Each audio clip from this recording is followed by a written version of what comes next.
David Bowie, Exactly. he must have been fairly, fairly convincing double. I wonder if we could get to speak to David Bowie's double today. Yes, well, yes, that's a good idea. It is a good idea. What's his name, by the way? I can't remember. No. David something or other. Oh.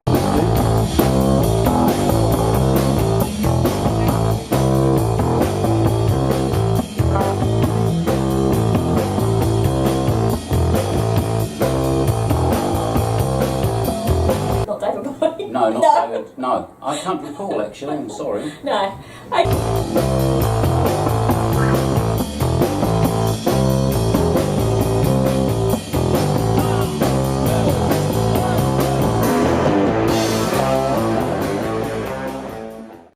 The guys that I went to the show with, they said, "Oh, well, I got a drum kit, and one said, Yeah. I'm a bass player, so let's have a jam." I didn't even know what a jam was, but I was up for it. Yeah. I was up for anything in those days.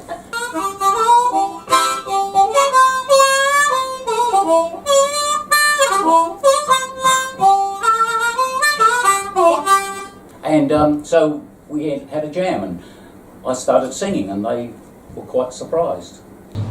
So you could come and tell the kids what was going to happen in Lost in Space next week. Mind you, that's something we didn't have in common because my parents refused to get a television. No. You must have had a very hard upbringing. Did they? So getting But they got one in the end, didn't they? Yeah, of course.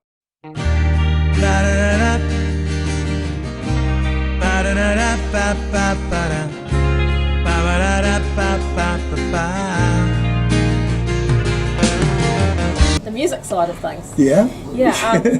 What sort of made you get into music? What was your influence or your inspiration? Yeah, I don't know. I just sort of, you know how it goes. Sort of hear the songs on the radio and you really like it.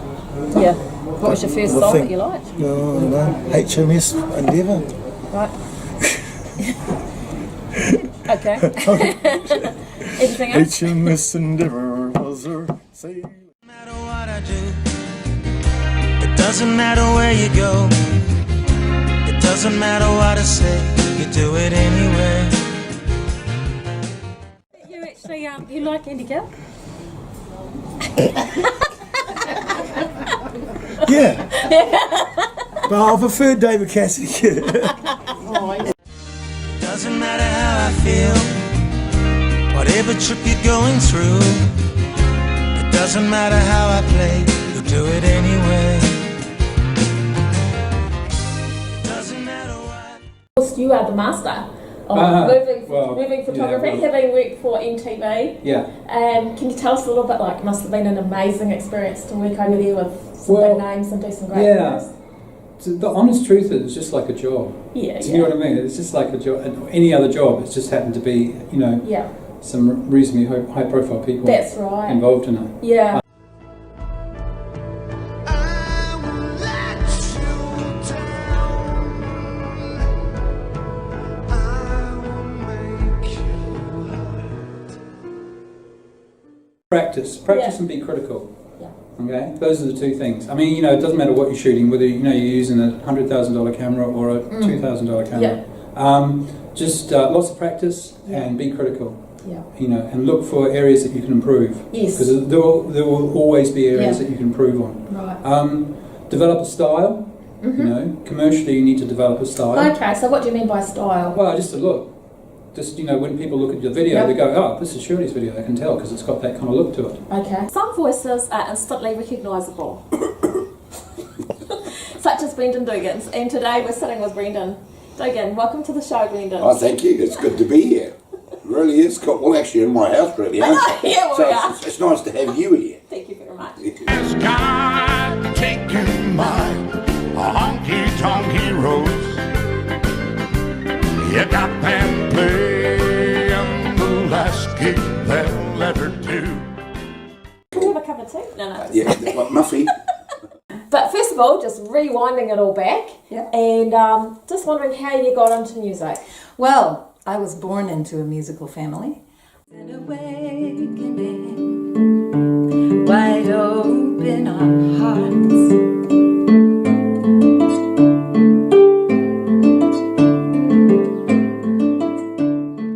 You have a studio here? I did it in my back bedroom. Yeah. Awesome. So it's not a studio as such. Hello! Destiny in motion.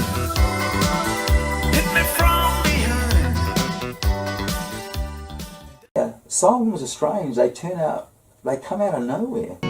Do they understand? It's just a piece of land.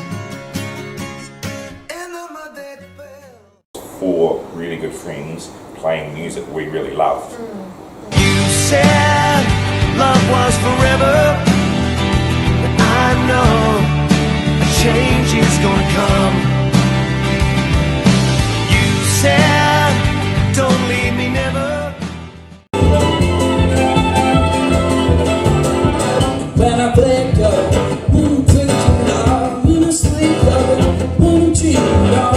literal screaming girls at high schools and sort of 2-hour signing sessions at so That's cool. I got to do that for about a year and a half as well, which is great.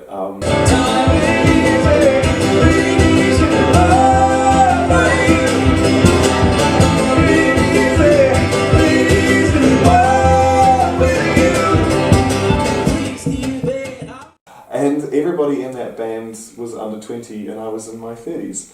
And nobody noticed, which was quite handy. Oh, that's a bonus. Yeah, so I never thought I'd tick the box of being in a sort of teen pop group.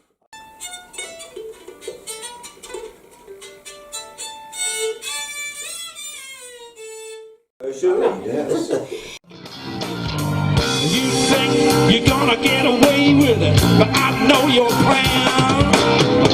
You say that I wanted you because you ain't that kind of man that I wanna.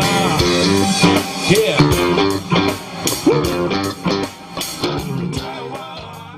If you look at the cover of that, you'll see it's got Narcs with the dot in between. It was our little joke. National Association of Recording Artists, Composers and Songwriters. Yeah. But the Narcs name still happens now, and we're out there doing it again. It's kind of cool. Yeah. You took me heart and soul, over and over. You took me heart and soul. You took me heart and soul. A lot of the writing was done on the road back in the day. I mean, we did a lot of touring. Yeah. I think in 1984 we did. Well, I did about 300 days on the road that year. There's only 365 days in a year, but you're on the road all the time, you know. Yeah. And so you spend a lot of time in touring in vans and, you know, and playing and doing sound checks, and that's the time that's creative, when the band's talking and you're working out songs and working out arrangements, yeah. Right.